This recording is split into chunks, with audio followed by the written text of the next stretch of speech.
শেষ মন্তব্য কি বলবেন? শেষ মন্তব্য এটা আমরা শেষ না, মন্তব্য আমি আর কথা বাড়াই না, আসিফ ভাইকে দিলাম, উনি অনেকক্ষণ ধরে বসে আছেন।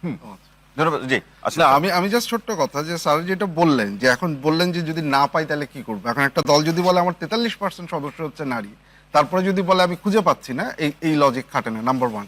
নাম্বার 2 হচ্ছে কেন এই প্রভিশনটার উপর কেন কথা বলছি, this is the only provision যেটাতে বলা আছে সাইন করার পরে ইমপ্লিমেন্ট হবে, বাকিগুলোর ক্ষেত্রে সেই জিনিস বলা নেই। তাহলে এইটা হচ্ছে একটা মানদণ্ড, একটা স্ট্যান্ডার্ড, যেটা দিয়ে আপনি বিচার করতে পারেন যে ভবিষ্যতে এই দলগুলা যারা, যে দলই হোক, যারা বলছে যে আমরা এই করবো, আমরা কথা রাখবো কিনা, তার একটা বড় স্ট্যান্ডার্ড হচ্ছে এইটা, এবং সেই স্ট্যান্ডার্ডটা কোনো দলই মিট করতে পারে। জি আব্দুল লতিফ ভাই, কিভাবে জনগণ, এটা একটু শুনি, এই প্রসঙ্গে একটু আপনার কাছ থেকে শুনি।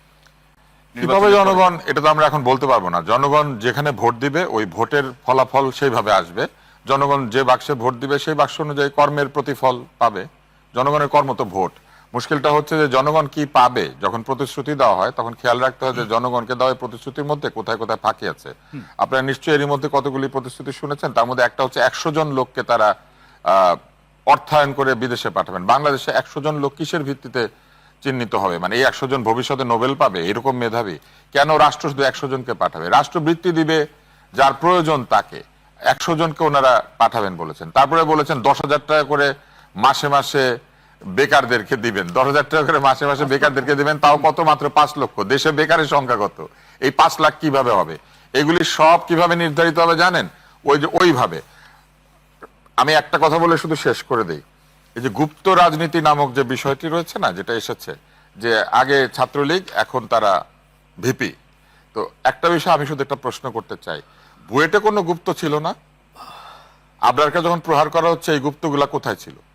এই গুপ্তগুলা তখন বের আসতে পারে না অন্তত আবরারের আত্মচিৎকার শোনার পরে?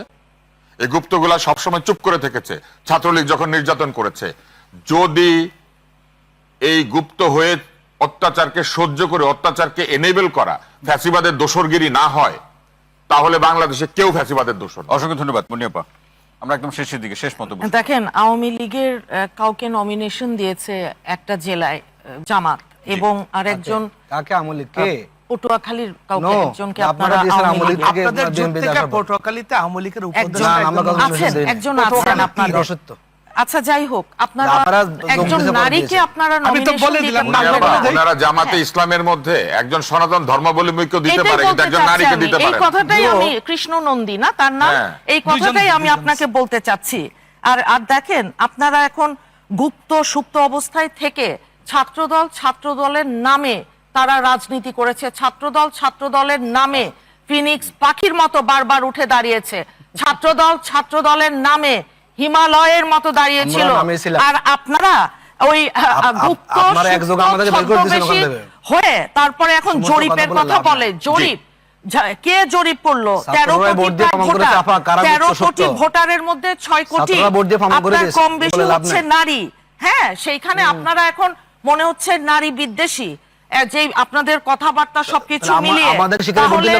এখন আপনার ওই বিশ্ববিদ্যালয়ের নারীরা আমাদের ভোট দিতে কেন বলো? ভাগ নাকি তাদের ওই নারী আছে বিশ্ববিদ্যালয়ের নারীরা আমাদের কেন ভোট দিয়েছে? আপনি তো, উনি তো কথা বলছেন ভাই, ওনার কথা বলে আমি তো সময় পাবো না। আমি একটা কথাও বলিনি। বিশ্ববিদ্যালয় কেন ভোট দিতে বলেন তো? আপনি কেন এখন কথা বলছেন? আপনি তো কথা বলছেন, আমাদের ভোট দিয়েছেন না। ওইটুক ধৈর্য দেখাতে হয়, ওইটুক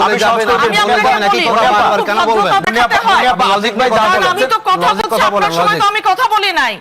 এমনি শোটা হয়ে গেছে, কিন্তু একপাক্ষিক শো হয়ে গেছে। আমি দেখলাম মানে সবাই আমার কথা কাউন্টার করতেছেন। না, আমি আপনাকে না, আপনি আপনার কথা বলতে পারেন না।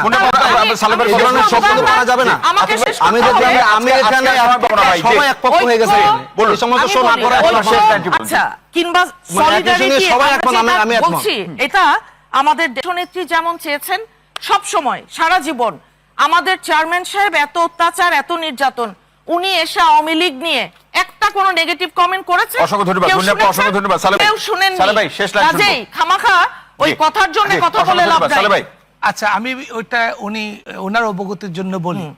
পটুয়াখালী 4 আসনে 10 দলীয় জোটের প্রার্থী আওয়ামী লীগ শাসনামলের উপজেলা চেয়ারম্যান এবং আওয়ামী লীগের উপদেষ্টা। কে কোন দলের প্রার্থী? আপনাদের 10 দলীয় জোট। জামাতের প্রার্থী কিনা?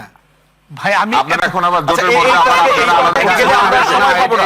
সালে ভাই, বিএনপির সাথে থাকলে আপনারা আলাদা, আমার জানা নাই। অন্য দলের সাথে থাকলে আমার আলাদা। জানা নাই।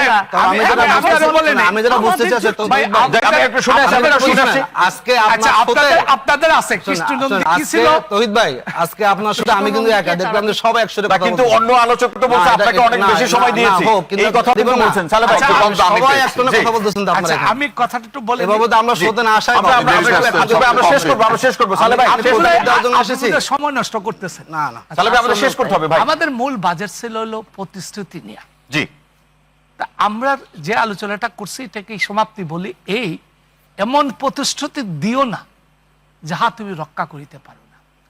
এবং আরো একটা বলি, আমি যেটা আগেও বলছিলাম এটা দিয়ে শেষ করি, এই যে প্রতিশ্রুতি তুমি রক্ষা করবে না